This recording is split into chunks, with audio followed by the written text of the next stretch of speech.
जब नमाज में आपको डिमोटिवेशन आए तो ये काफ़ी है कि मैं शुक्र ना करूं, क्या मैं ना उठूं, क्या मैं अपने आप को पुश ना करूं अल्लाह ताला के आगे सजदा करने के लिए और अल्लाह के सामने खड़े होने के लिए, क्यों ना करूं जबकि मेरे रब ने इतना कुछ मुझे दिया, जिसकी ज़िंदगी में हर चीज़ ख़राब है। आई चैलेंज यू, मुझे ऐसा इंसान मिलवा दें जिसकी ज़िंदगी में हर डिपार्टमेंट ख़राब है, हर चीज़ ख़राब है। हो ही नहीं सकता, एक तरफ से मुसीबत है, दूसरी तरफ से अल्लाह कॉम्पेंसेट ना करे, हो ही नहीं सकता। अगर अल्लाह, आपका शौहर आपको तंग कर रहा है, अल्लाह ने आपके बेटे को बहुत फरमाबरदार बनाया हो, कि मुझे शर्मिंदगी होती है कि मैं इतने अरसा मेरे रब ने मुझे सेहतमंद रखा, इतना अरसा मेरे रब ने मुझे नेमतें दी, अब मैं किस मुंह से अल्लाह से कहूँ, किस लेवल पे। यानी आप सोचें कि क्या उनका माइंडसेट था अंबिया का, कि इंसान की ज़िंदगी में बड़ी नेमतें होती हैं, बारिश, घास, मतलब पैराबल दे रहे हैं, एग्जाम्पल दे रहे हैं, लेकिन उसको मरा हुआ मच्छर ही नज़र आ रहा है। मरे मच्छर से मुराद है, ये प्रॉब्लम क्यों है मेरी ज़िंदगी में, ये प्रॉब्लम क्यों है मेरी ज़िंदगी में।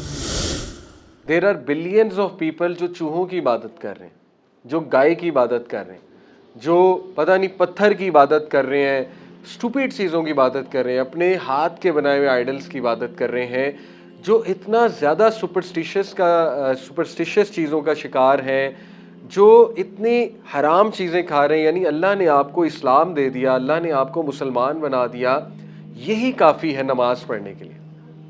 जब नमाज में आपको डिमोटिवेशन आए तो ये काफ़ी है कि मैं शुक्र ना करूं, क्या मैं ना उठूं, क्या मैं अपने आप को पुश ना करूं अल्लाह ताला के आगे सजदा करने के लिए और अल्लाह के सामने खड़े होने के लिए, क्यों ना करूं जबकि मेरे रब ने इतना कुछ मुझे दिया।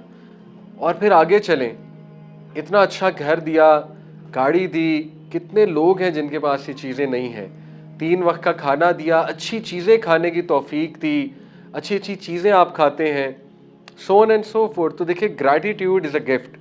अल्लाह ताला ने ऐसे नहीं कहा वलकद आतईना लुकमान अल हिकमता अनिश्कुर लिल्लाह, बेशक हमने लुकमान पर हिकमत नाजिल की, हमने लुकमान को हिकमत दी। हकीम लुकमान का जिक्र हो रहा है। अनिश्कुर लिल्लाह, सेइंग गिव थैंक्स टू अल्लाह। शुक्र इज़ हिकमा, जिसको शुक्र गुजारी मिल गई उसको हिकमत मिल गई। हिकमत is a deep thing. So if you want to become a wise person, learn to give thanks to अल्लाह सुब्हानहू व तआला। ठीक है, learn to see at the positive side, learn to see at the नेमाज, जो अल्लाह ने आपको नेमतें कितनी ज़्यादा दी। और trust me, I am yet to meet a person in my life, and I am sure आप भी, जिसकी ज़िंदगी में हर चीज़ ख़राब है। आई चैलेंज यू, मुझे ऐसा इंसान मिलवा दें जिसकी ज़िंदगी में हर डिपार्टमेंट ख़राब है, हर चीज़ ख़राब है। नहीं है, हो ही नहीं सकता। एक तरफ से मुसीबत है, दूसरी तरफ से अल्लाह कॉम्पेंसेट ना करे, हो ही नहीं सकता। अगर अल्लाह, आपका शौहर आपको तंग कर रहा है, अल्लाह ने आपके बेटे को बहुत फरमाबरदार बनाया होगा। अगर दोनों तंग कर रहे हैं, बेटियों को फरमाबरदार बनाया होगा। अगर सारे ही तंग कर रहे हैं, रिश्तेदार बहुत अच्छे दिए होंगे, भाई बहुत अच्छा दिया होगा, माँ बाप बहुत अच्छे दिए होंगे। हो ही नहीं सकता, सारे आपके दुश्मन है, सारे आपको तंग कर रहे हैं, सारों ने आपकी नाक में दम किया, हो ही नहीं सकता। I am yet to find someone. बताने का मकसद कि देखें, अल्लाह आपसे प्यार करता है। अल्लाह ताला अगर कहीं से मुश्किल भेजता है तो बहुत जगह से आसानी भी भेजता है। बट शैतान का क्या मिशन है? शैतान का ये मिशन है कि आसानी वाली सारी चीज़ें साइड पे कर देता है और मुश्किल वाली सारी चीज़ें दिखाता है कि ये देखो। इसलिए learn to love Allah, learn to thank Allah, learn to trust अल्लाह।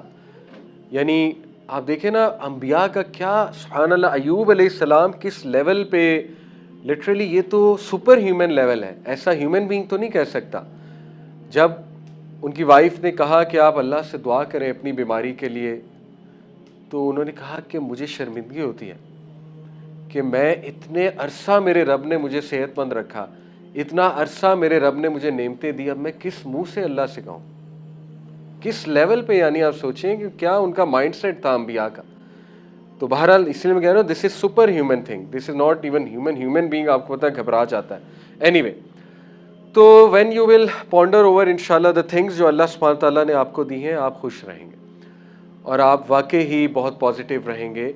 और देखिए, मैं एक, हमारी फैमिली माशाल्लाह एक बड़ी उम्र की खातून है, मेरी वाइफ की फैमिली में एक्चुअली 65 प्लस उनकी उम्र है।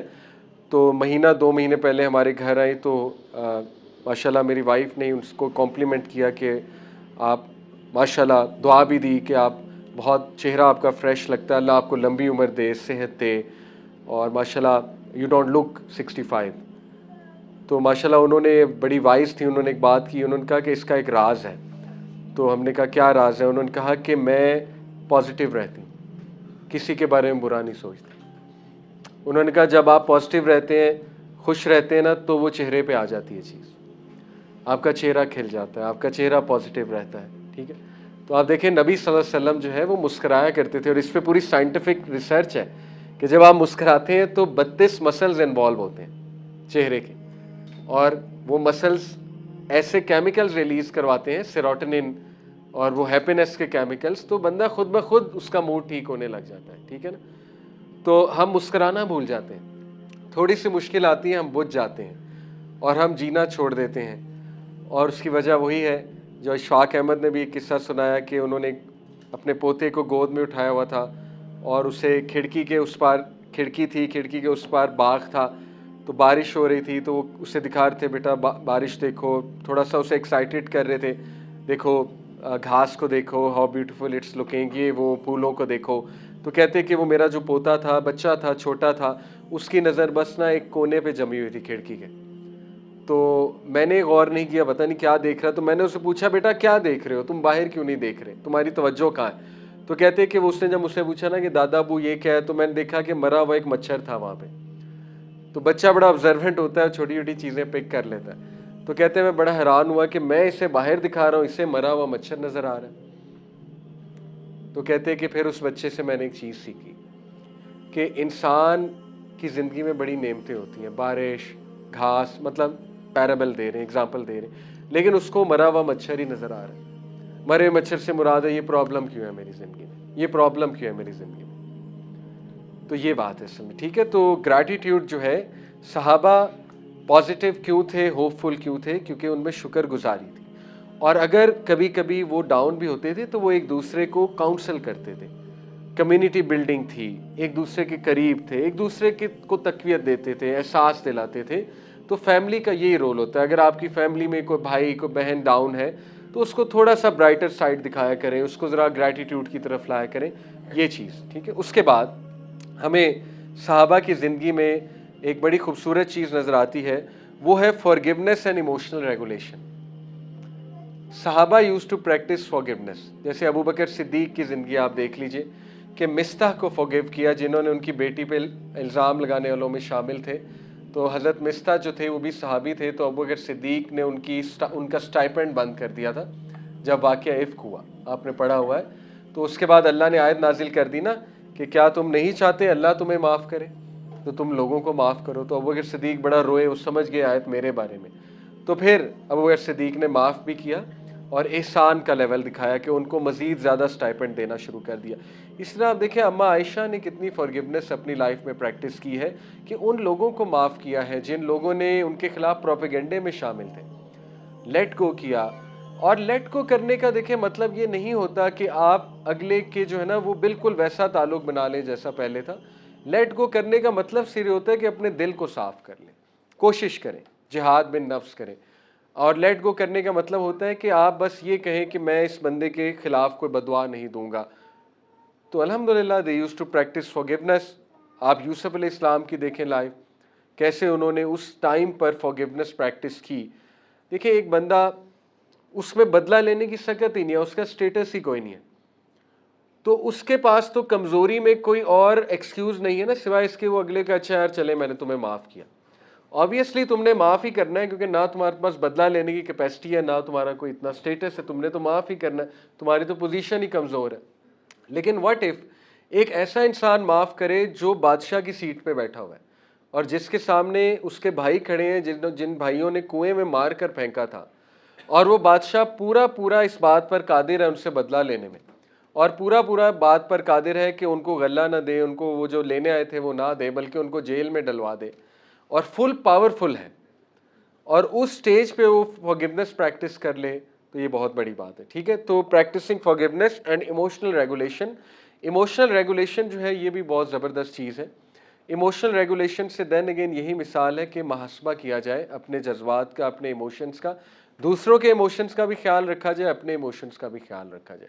तो ये भी हमें सहाबा की तरबियत में बहुत ज़्यादा चीज़ जो है वो नज़र आती है।